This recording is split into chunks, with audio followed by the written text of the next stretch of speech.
Cat sospecha que una mujer desaparecida ha sido asesinada. Pero ¿cómo pueden probarlo si no tienen el cuerpo?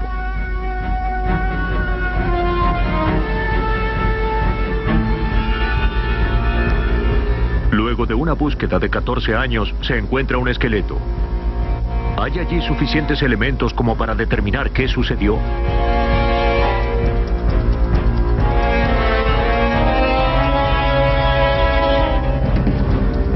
Se obstruye la investigación de un homicidio hasta que un hombre muerto ayuda a resolver el misterio de la desaparición de su hijo. Esconder a la víctima era la clave para cometer impunemente un asesinato. Pero ya no. Aún sin un cuerpo, los forenses pueden derribar la fábrica de mentiras y exponer los cuerpos del delito.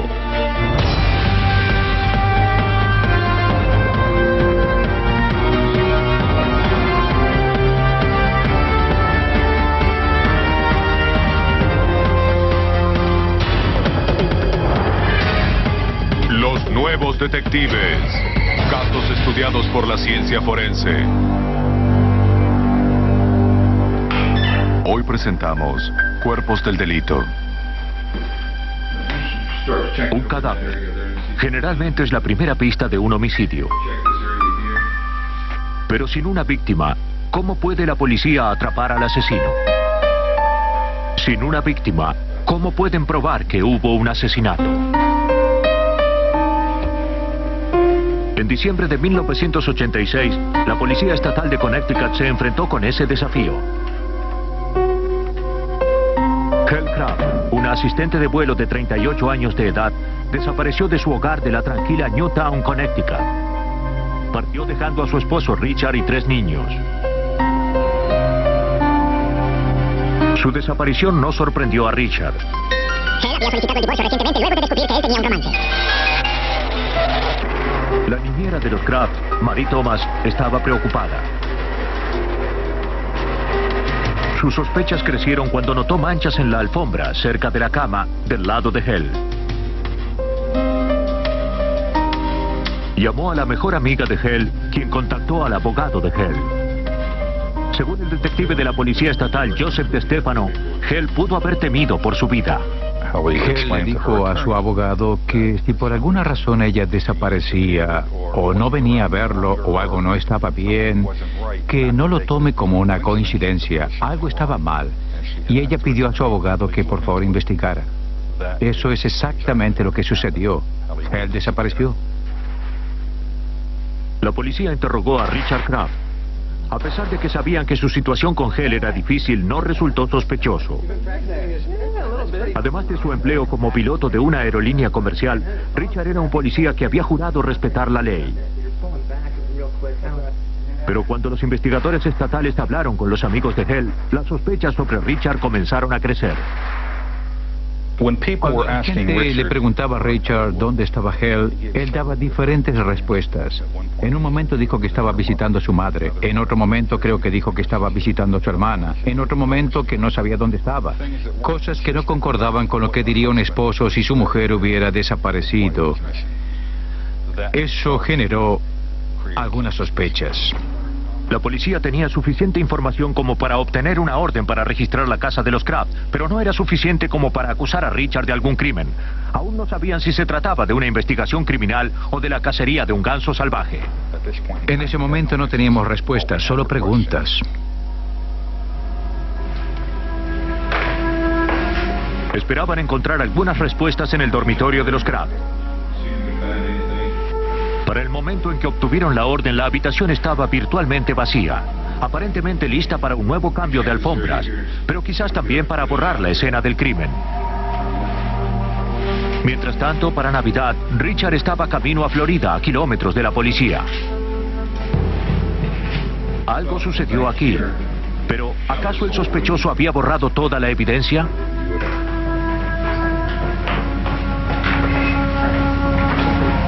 Algunos muebles fueron descubiertos en el sótano. Antes de que los investigadores examinaran el dormitorio, llamaron a una amiga de Hel para que les dijera cómo estaba dispuesto.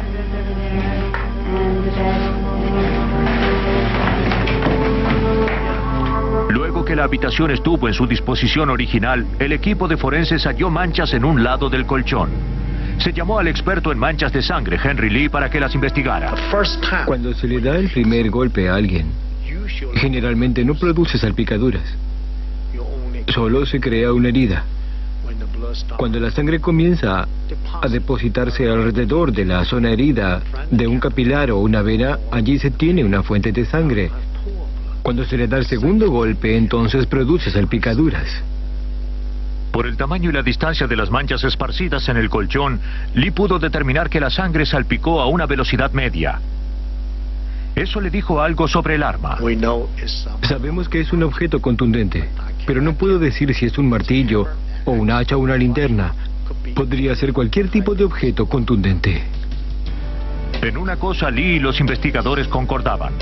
Habían encontrado la escena del crimen y sugería un sangriento asesinato. Hell y Richard Kraft fue suficiente para subir la temperatura de lo que hasta entonces era la investigación de una persona perdida. Ahora la policía sentía que Hell podía estar muerta y que Richard Kraft la había matado. Pero las pruebas eran escasas, inciertas. Se apoyaban más en el instinto que en la evidencia. Si la señora Kraft había sido asesinada, ¿dónde estaba su cuerpo? Debían hacer su trabajo. El siguiente paso en la investigación fue una revisión del papeleo que encontramos entre la información del señor Kraft, particularmente de los recibos de su tarjeta de crédito. En la lista de compras de rutina sobresalió una línea. Encontramos que Richard Kraft rentó una trituradora de madera de la agencia de renta Darien, en Darien, Connecticut.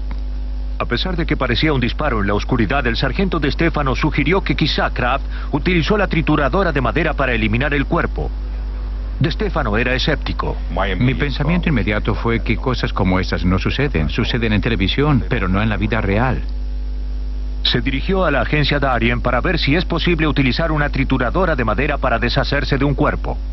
El empleado de la agencia le mostró la trituradora que Richard Kraft rentó el 18 de noviembre, casi en la misma fecha en que Hell Kraft desapareció. Esencialmente lo que tenemos es que todo el material que se introduce en este extremo... Correcto. Entra en contacto con las cortadoras de la rueda aquí. Sí, que giran. Bien. ¿Cuán grande es esta rueda? Alrededor de 50 milímetros, señor. ¿Y es de acero sólido? Sí, pesa 400 kilogramos. Bien, 400 kilogramos. Aquellas cuchillas, una de cada lado, una vez que la rueda comienza a moverse, nada la detiene. No, en absoluto. Lo que sucede es que cualquier cosa que la toca se corta. Sí, puede arrojar un trozo de acero aquí, no haría ninguna diferencia, lo cortaría.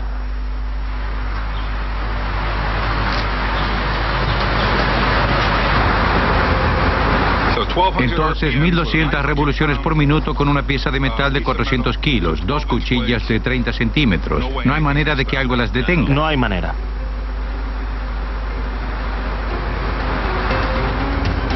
A pesar de que la sólida cuchilla podría triturar cualquier cosa, la tolva solo podía recibir objetos de hasta 30 centímetros de ancho. Sería poco práctico deshacerse de un cuerpo de esa manera, pero no imposible. Parecía algo forzado. Pero mientras De Stefano investigaba la trituradora de madera, otros detectives hablaban con los trabajadores del pueblo para ver si alguien había visto algo que pudiera parecer una pista.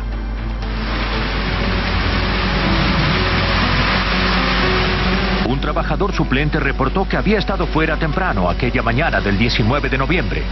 Había visto a alguien operar lo que parecía ser una trituradora de madera en River Row, adyacente al Housatonic River. Esa afortunada observación impulsó una investigación atascada. La atención se centró en River Row. Cuando los investigadores fueron a ese lugar, encontraron astillas de madera en el suelo y, explorando más el área, encontraron sobres con el remitente de Hell Kraft. En ese momento, sentimos que teníamos algo totalmente fuera de lo común. Los investigadores reunieron 33 sacos de restos en el área de River Row. Los sacos fueron enviados a la estación de policía para ser vaciados pieza por pieza. Todo lo que no era una astilla de madera o una hoja era apartado. Primero encontramos un cabello. Y como no sabíamos qué hacer con él, tomamos una botella y comenzamos. Pusimos el cabello en la botella. Seguimos adelante. Encontramos un objeto que era más duro que la madera, pero más blando que la piedra. Nos dimos cuenta que necesitábamos otra botella para objetos como ese. Una espeluznante trama estaba tomando forma. Basado en estos hallazgos iniciales, se armó una tienda para procesar la evidencia en el lugar. Konstantin Karasulas, jefe odontológico forense del estado, experto dental, fue convocado con la esperanza de localizar restos de dientes humanos. Recogeríamos la evidencia, la traeríamos a la tienda y la pondríamos en agua a través de un filtro y buscaríamos cosas que fueran humanas, partes humanas. La evidencia circunstancial se intensificaba. La sangre en el dormitorio, la renta de la trituradora de madera, los fragmentos sin identificar en las astillas de madera. Pero aún no había un cuerpo. Y sin un cuerpo, no había crimen. Necesitaban encontrar algo más definitivo. Los investigadores sabían que debían definir el caso o el asesino escaparía.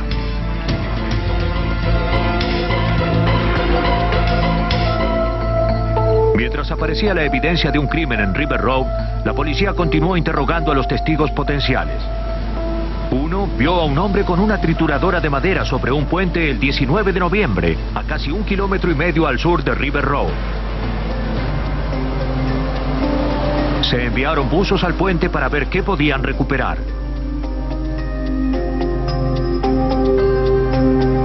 El agua bajo un puente es el depósito de todas las cosas rotas y descartadas.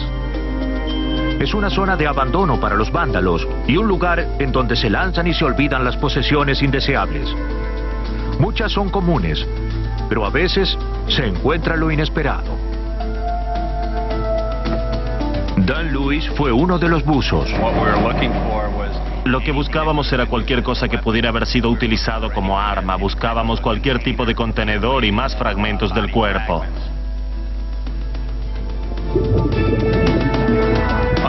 Bajo el puente hay muchos parquímetros, señales de ruta, carros de compras, el tipo usual de cosas que uno encuentra abandonadas bajo un puente. Digo, algo como una motosierra o ese tipo de artefacto estaría totalmente fuera de lugar. Cuando salieron con eso, ya sabe, inmediatamente supimos que podríamos tener algo aquí que pertenecía al caso.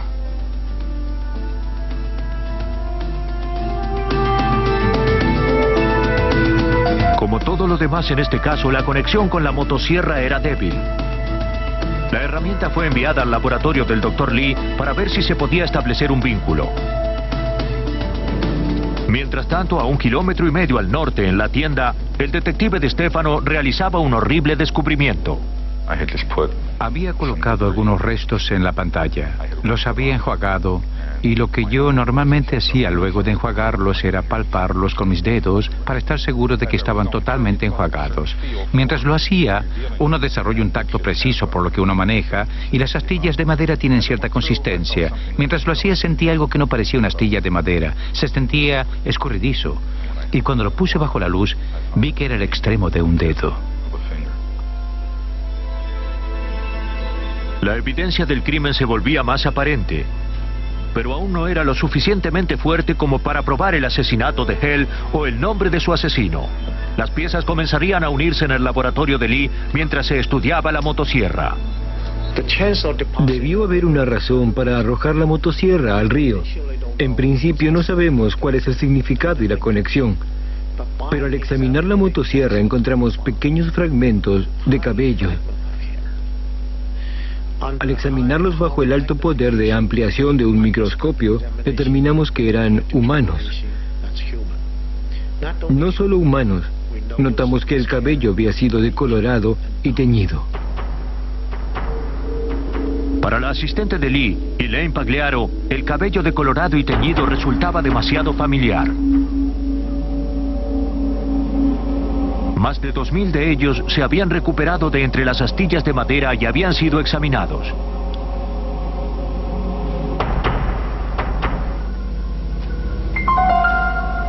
La motosierra fue desarmada.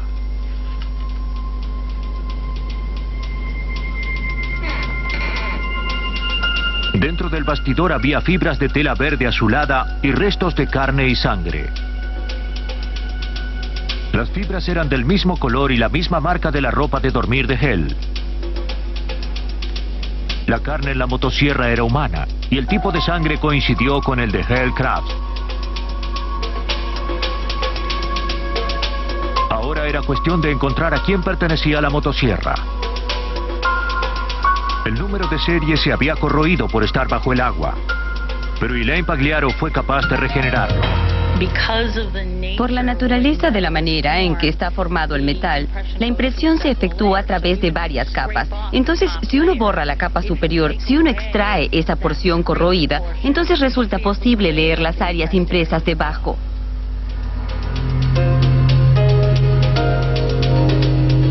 Aplicó un químico a la superficie de la lámina que disolvió las capas corroídas de metal, revelando el número de serie.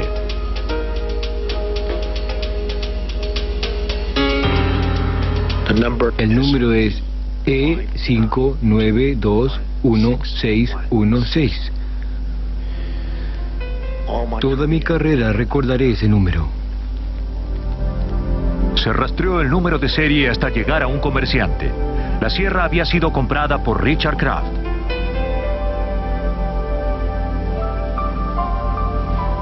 Las investigaciones forenses en la motosierra potencialmente conectaron a la víctima con el asesino, pero los investigadores aún debían probar que Hell Craft realmente estaba muerta.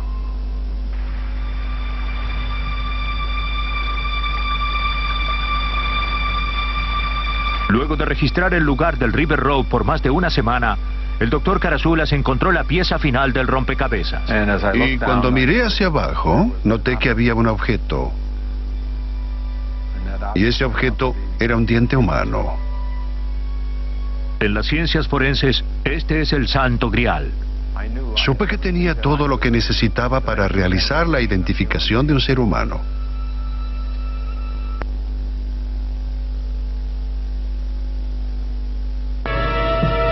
Pero sugería más que eso.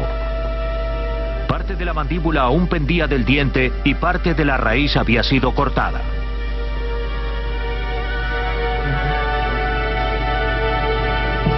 Si el diente hubiera sido extraído, no se vería este tipo de fractura, o no se vería el hueso unido a él de esta manera. Creo que alguna fuerza desprendió a este diente de su lugar en la mandíbula y quebró en varios trozos lo que lo sostenía. Esa fuerza pudo ser la de una sierra o de una trituradora de madera. Richard Kraft podía ser conectado a ambos objetos y ahora indiscutiblemente a la víctima, su esposa, Hell Craft. El círculo se cerraba alrededor del piloto de aviones. La condición del diente en conjunto con el cabello y la evidencia de piel era suficiente para permitir que el examinador médico declarara la muerte de Hell Craft 2 meses después de que desapareció.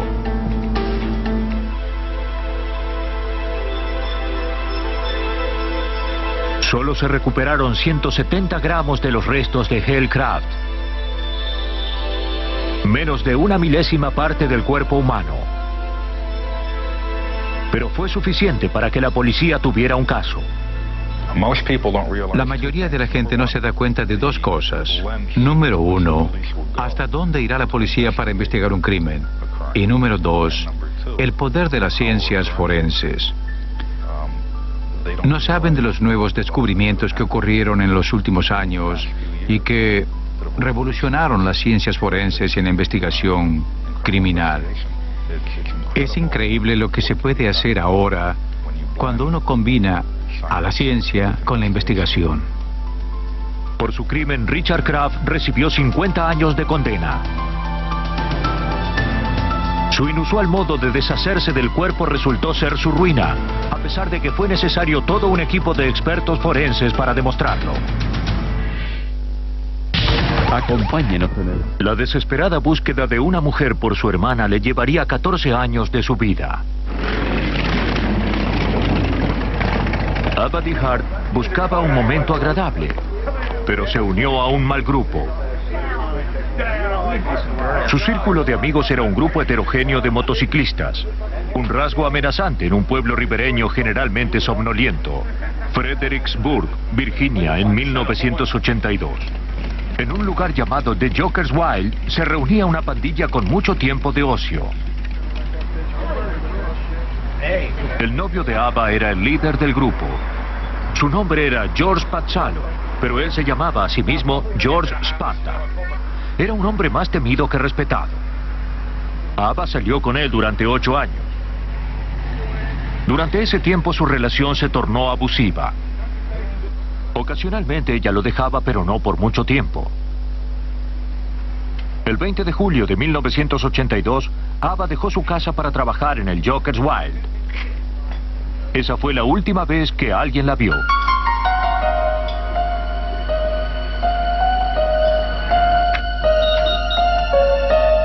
Luego de pasar un día sin señales de Ava, su familia contactó al comisario del condado de Stafford. El detective Billy Bowler explica la investigación. Cuando se inició la investigación fue por el reporte de una persona perdida. En ese momento, nuestro comisario era el jefe de detectives y tomó el caso. Luego prosiguió la investigación interrogando a la familia y decidió interrogar a Patsalos. Patsalos mostró una carta escrita a mano. Miembros de la familia confirmaron que era su caligrafía. Una carta del estilo, querido, me voy, una disputa, nos vemos luego, ese tipo de cosas, no volveré. Si George sabía dónde se había ido Ava, no lo dijo. Tampoco otra persona. Sin pistas y sin señales claras de un engaño, la investigación del comisario no podría seguir avanzando. Creo que Patsalos fue señalado como sospechoso o como individuo potencialmente responsable, pero no teníamos a nadie que aportara información. No teníamos un cuerpo, no teníamos evidencia forense, no teníamos a Ava DeHart. Y la familia de Ava no tenía consuelo. La hermana de Ava, Debbie, sospechaba de un pacto de silencio en la pandilla del Jokers Wild. Sentía que la policía no tomaba el caso seriamente. Sabía que si quería hallar a Ava, debía buscarla ella misma. Debbie fue implacable en la búsqueda de la verdad. Desesperada por encontrar a su hermana menor, increpó a todos los miembros de la pandilla del Jokers Wild buscando información, tomando extensas notas. Ella sabía que su única esperanza dependía de la ruda pandilla de motociclistas que decían ser amigos de Ava. Pero ninguno hablaría. Todos temían a George Patsalos. Las semanas se transformaron en años, pero Debbie continuó sin rendirse, aun cuando se vio forzada a reconocer que su hermana probablemente estuviera muerta. Mis amigos dicen que cuando me comprometo con un tema, no descanso. Y creo que muchas veces sentí en mi corazón e intuí muchas veces que ella estaba muerta. Yo imaginaba lo que podía haber ocurrido. En abril de 1996, la célebre autoridad forense Doug Owsley del Instituto Smithsoniano de Washington utilizó su experiencia para dar un vistazo a la dama en el cofre. Bien, eso fue impreso en los periódicos y resultó que Debbie DeHart, la hermana de Ava DeHart, vio eso en los periódicos y pensó que posiblemente se trataría de Ava, desaparecida en 1982. Alentada por la descripción preliminar de la dama en el cofre, Debbie consiguió los registros dentales de Ava para que Owsley pudiera compararlos. Pero lamentablemente el trabajo dental no coincidió. La dama en el cofre no era Ava DeHart. La búsqueda de Debbie DeHart no mostraba señales de un final, pero la dama del cofre proveyó una ayuda inesperada después de todo. Había tanta publicidad rodeando esto. Había gente de la TV y de los medios siguiéndome y concedí algunas entrevistas y como resultado de eso comencé a recibir llamadas telefónicas. La gente se interesaba y recibía algunas llamadas anónimas con información que yo había necesitado por mucho tiempo. Luego de 14 años de esfuerzo, Debbie finalmente sentía que estaba progresando. Sabía que esta podría ser su última posibilidad. Contrató al investigador privado Al Baker para ayudarla a seguir su persecución a los exmiembros de la pandilla del Jokers Wild. Comenzamos estableciendo un contacto con distintas personas de las que Debbie sabía el nombre. Ella había investigado eso para saber quién era parte de este grupo y cómo podríamos contactar a la mayoría de ellos. Nadie sabía algo definitivo. Muchos aún temían a George Patsalos. Pero un nombre continuaba apareciendo. Barbara Canfield, la novia de Patsalos después de Ava y quien finalmente se casó con él. Una mujer en particular dijo que ayudó a Canfield a limpiar un poco de sangre en el Joker's Wild luego de la desaparición de Ava. En ese momento, Canfield le dijo que esa sangre era el resultado de una pelea. Parecía que Barbara Canfield sabía algo. ¿Pero qué? Debbie ya había intentado hablar con ella, pero no llegó a nada. Ahora lo intentaría Baker. Comencé presentándome, dándole mi tarjeta, dándole números telefónicos y explicándole tranquilamente que ahora estábamos investigando para la familia de Hart y que no nos iríamos. Que esta investigación continuaría, no se detendría y que hablaríamos con todos los que pudiéramos para intentar averiguar dónde estaba Ava. Baker continuó persiguiendo a Canfield. Al ver que Baker no se daría por vencido, ella decidió llegar a un acuerdo. Comenzó a cooperar con el detective Bowler y con el departamento del alguacil del estado de Stafford. Los condujo a un sitio abandonado fuera del pueblo. Canfield dijo a Bowler que en la noche en que desapareció Ava, George Patsalos le pidió a Canfield que lo ayudara a arrojar algo pesado a un pozo. Él le pidió que no hiciera preguntas. Ella nunca se atrevió. Se nos señaló el hoyo. Luego de eso, conseguimos una orden de registro de la propiedad. Fuimos allí con la asistencia de la Policía Estatal y la oficina del alguacil del condado de Orange. Llamamos a los bomberos del condado de Fairfax y al grupo de rescate para que nos ayudaran en la excavación del pozo. Luego de constatar que las condiciones eran seguras, los bomberos y el grupo de rescate bajaron lentamente a las claustrofóbicas profundidades del pozo. El hoyo tenía menos de 60 centímetros de ancho y 6 metros de profundidad. Pronto los trabajadores estaban subiendo cubetas de tierra y restos, años de hojas acumuladas y suciedad que ocultaba cualquier cosa que hubiera debajo. Entonces comenzaron a aparecer los huesos. Se ubicaban a un costado del pozo para que un antropólogo pudiera ver lo que encontraban y qué faltaba. Estaba claro que los huesos eran humanos y femeninos. Encontramos bastante. Probablemente la mayor parte de todo su esqueleto en varias piezas y formas. Mientras las extraíamos, en realidad fueron sacadas del hoyo en cubos de 23 litros. Parecía que el misterio de la desaparición de Ava se había resuelto. ¿Pero realmente eran estos sus restos?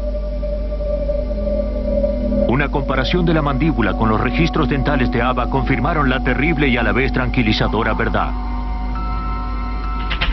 La hermana de Debbie D. Hart había sido hallada. Realmente es mejor para nosotros haberla encontrado a no haberla hallado jamás. No creo que nos hayamos dado cuenta de lo profunda que era la herida o de que jamás sanaría si no la hubiéramos encontrado. Para los Dihar y en nombre de la justicia, se encomendó a Owsley la investigación sobre cómo había muerto Ava. Mi rol es establecer cuáles son los hechos. Y para hacer eso lo que se debe hacer es prestar mucha atención al esqueleto, a los huesos. Es sorprendente lo que pueden decirnos. Este esqueleto en particular, el de Ava D. Hart, nos dice exactamente lo que le sucedió. Y también ofrece pistas que ayudaron con la determinación de su identificación. Owsley estudió cada centímetro, escrutó cada fractura para intentar determinar la causa de su muerte. ¿Fue asesinada en otro lugar y luego arrojada al pozo? ¿Murió a causa de los 6 metros de caída?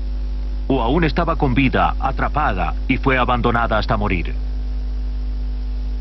Las heridas causadas por la caída se limitaban a la parte inferior de su cuerpo. Las fracturas en los pies, en los huesos inferiores de sus piernas, en los fémures y en la pelvis son el resultado de haber sido arrojada al pozo. Cuando fue arrojada al pozo, sus pies golpearon el fondo y eso causó la fractura de algunos huesos. Cuando la fuerza sube por la tibia, causa una presión en la articulación de la rodilla. Y luego en relación con esto, cuando uno ve el extremo del fémur, estos encajan así de esta manera, la fuerza comprime el extremo del fémur y eso causa esta fractura de compresión justo aquí. Por la condición de los restos, Owsley determinó que Ava probablemente murió antes de ser arrojada al pozo. Esto golpeó la parte central del rostro, quebrando 4 huesos. Quebró parte del maxilar derecho, el maxilar izquierdo y ambos huesos nasales. Partió los huesos nasales y eso indica que viene desde su derecha hacia su izquierda, pero también va hacia arriba porque hay un leve ángulo oblicuo aquí, en sus huesos nasales. No hay señales de que haya sido golpeada con un tipo específico de arma. Aparentemente esto fue hecho con un puño. No hubo ni siquiera una parte del esqueleto que no haya tenido algún tipo de daño. Fue salvaje. Es la única forma en que se lo puede clasificar, porque pienso que incluso el golpe sobre el rostro hubiera provocado el desvanecimiento en cualquier persona. Alguien estaba empeñado en matar a la muchacha. George Patsalos, que ahora vive en Florida, fue acusado del homicidio de Ava DeHart. En el juicio, Owsley presentó al jurado los restos de Ava. A través de su investigación forense, ella pudo testificar contra su asesino. Pienso que Doug sintió que, por la dramática forma en que ella murió, le hablaría al jurado. Que Ava podría decirle al jurado, miren lo que me sucedió. Y creo que el procurador utilizó exactamente aquellas palabras, miren lo que me sucedió. El 8 de octubre de 1997, George Patsalos fue sentenciado a cadena perpetua por sus crímenes. El caso contra Patsalos fue resuelto a través de estudios forenses, trabajos de investigación y por dichos de terceros. Pero supongan un crimen que no tiene testigos, ni escena del crimen, ni rastros de un cuerpo. En 1992, un Chevette de 13 años fue remolcado hacia un lote de embargo en Louisville, Kentucky. Allí se unió a los otros vehículos abandonados que aguardaban la fecha en que serían compactados. En ese momento nadie lo conocía, pero este automóvil guardaba un terrible secreto.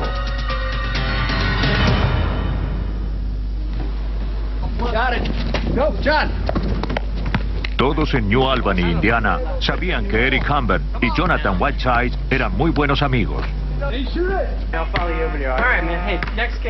Trabajaban juntos en el estudio geológico de los Estados Unidos y jugaban juntos luego del trabajo y los fines de semana.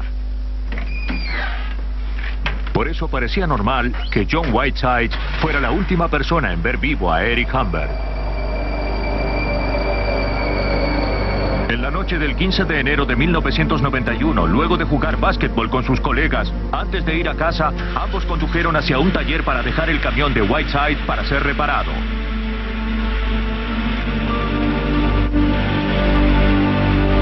Pero para las 9:30 p.m., Humbert aún no había llegado a su casa. La esposa de Eric, Missy, dijo haber telefoneado a Whiteside para saber si lo habían visto.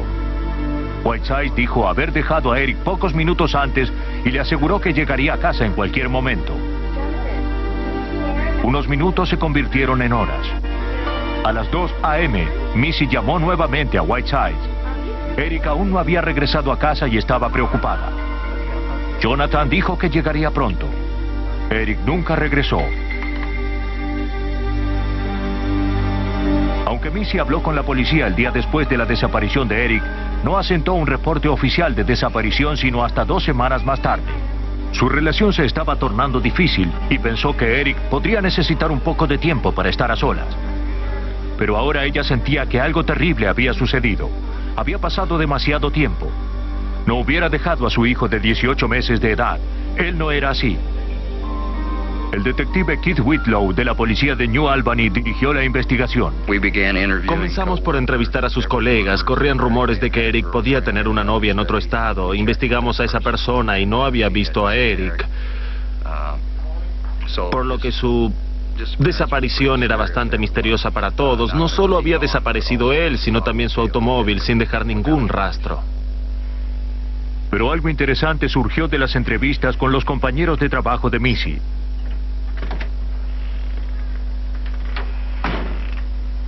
¿Has visto a Eric? No, no lo he visto. Estoy preocupada, ya debería estar aquí. Las sospechas se enfocaron hacia Jonathan Whiteside, pero no había siquiera la mínima evidencia de que algo ilegal hubiera ocurrido. Nada que lo ligara a un hecho incorrecto. Ambos pudieron haber sido culpables de indiscreción, pero no hay leyes contra eso. Los meses siguieron pasando y parecía que la tierra se había tragado a Eric Humber y a su automóvil. Mientras tanto, Whiteside se mudó con Missy y su hijo.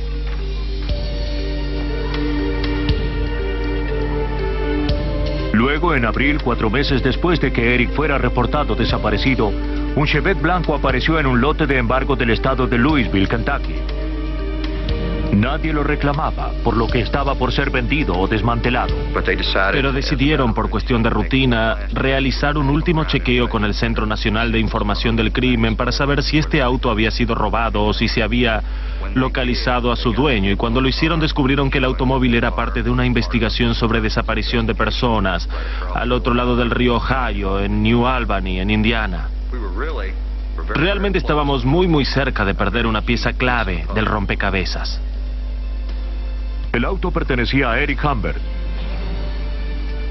Se le habían arrancado las placas de identificación. En la cajuela había rastros de sangre. Los detectives entrevistaron a Whiteside, la última persona que había visto a Humber con vida. ¿Sabe quién mató a Eric Humber? No. Aceptó el examen del polígrafo. ¿Sabe dónde está Eric Humber? No. Falló. ¿Mató usted a Eric Humber? No. Al ser confrontado con los resultados, Whiteside admitió que sabía más de lo que había dicho.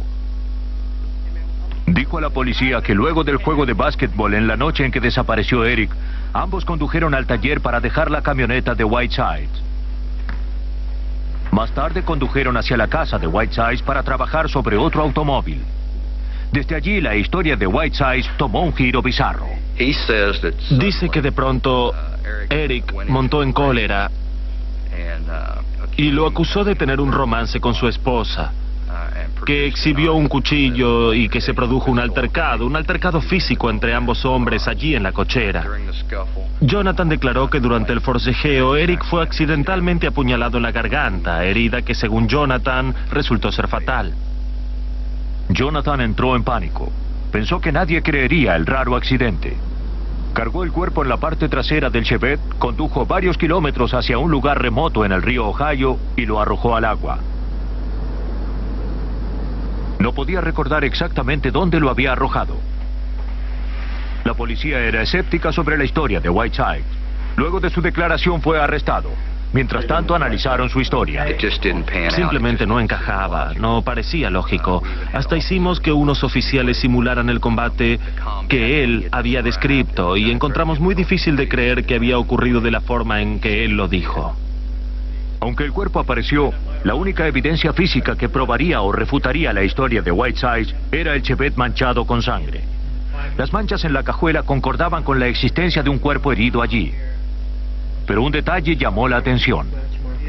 El revestimiento de la cajuela contenía un patrón inusual. 5 líneas de sangre en forma paralela. Algún objeto manchado con sangre había sido presionado contra el revestimiento dejando las marcas. Eran paralelas, por lo que no podían ser impresiones dactilares. La mancha era notable, pero inexplicable. Al menos hasta ahora. Bajo el capó, los investigadores encontraron una gran mancha de sangre. En ella había una fibra de un vívido verde. Nadie pudo explicar cómo había llegado allí o qué significaba. Dentro del compartimiento del motor encontraron algo que parecía tejido humano. Fue enviado para ser analizado. El experto forense Rod Engler fue convocado para analizar las manchas de sangre. Descubrió que la fina capa de sangre sobre el distribuidor no concordaba con la herida de un cuchillo. Él lo demostró. Lo que haré es tomar algo de sangre aquí y digamos que el extremo de este gotero es el extremo de un cuchillo. Y digamos que se ha enterrado en mi cuello. Lo retiro, quizá para apuñalar de nuevo, simplemente lo extraigo rápido. Lo que causará es lo que llamamos una composición. Y una composición es la forma resultante que pueden ver allí. Bien, si comparan a estas dos, notarán que hay una enorme diferencia entre ambos patrones. Una herida de cuchillo crea una composición que tiene un solo sentido. Pero lo que vio Engler sobre el distribuidor era multidireccional. Y eso solamente aparece debido a un disparo. Para Engler, la salpicadura de sangre demostraba claramente que Whiteside mentía.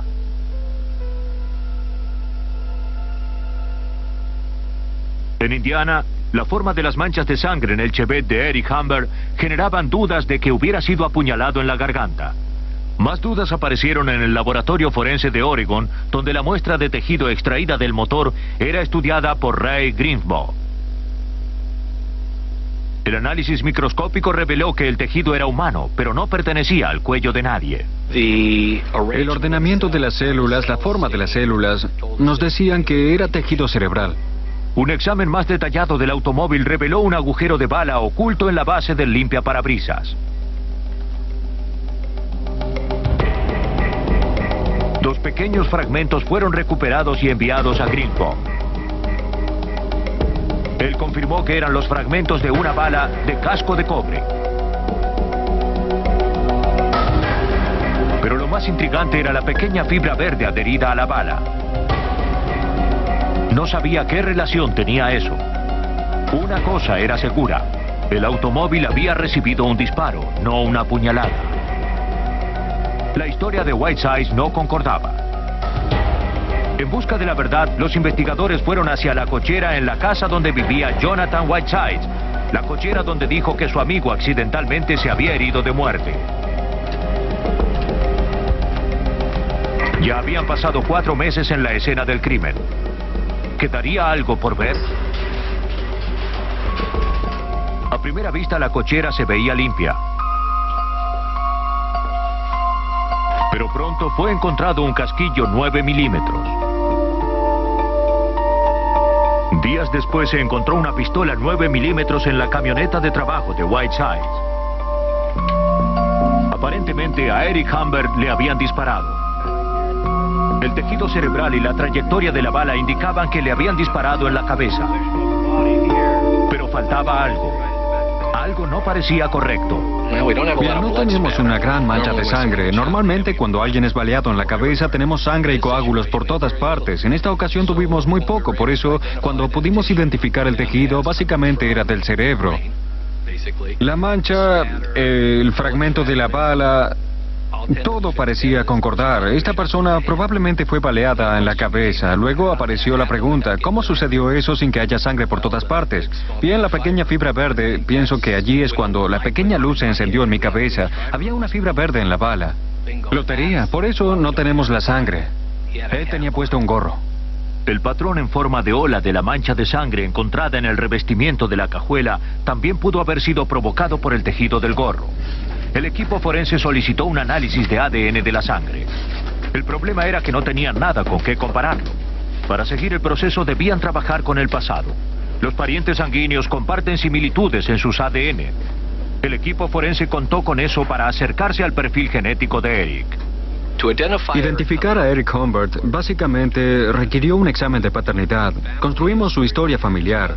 Teníamos a su madre, a sus 2 hermanos vivos, su hijo y su esposa. Los tipificamos por su ADN y tomamos la sangre desconocida y el tejido del lugar y los tipificamos. Para asegurarse de que la evidencia no estaba contaminada, el ADN fue examinado simultáneamente en 2 laboratorios diferentes. Los resultados fueron consistentes, pero los investigadores aún no estaban satisfechos.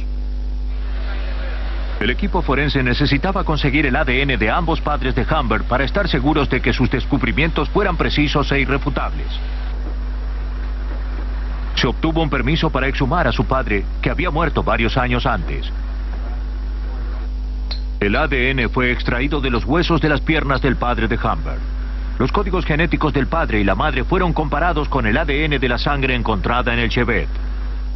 Pudimos establecer que, más allá de cualquier duda razonable, los datos concordaban con los del hijo de esas de esas dos personas.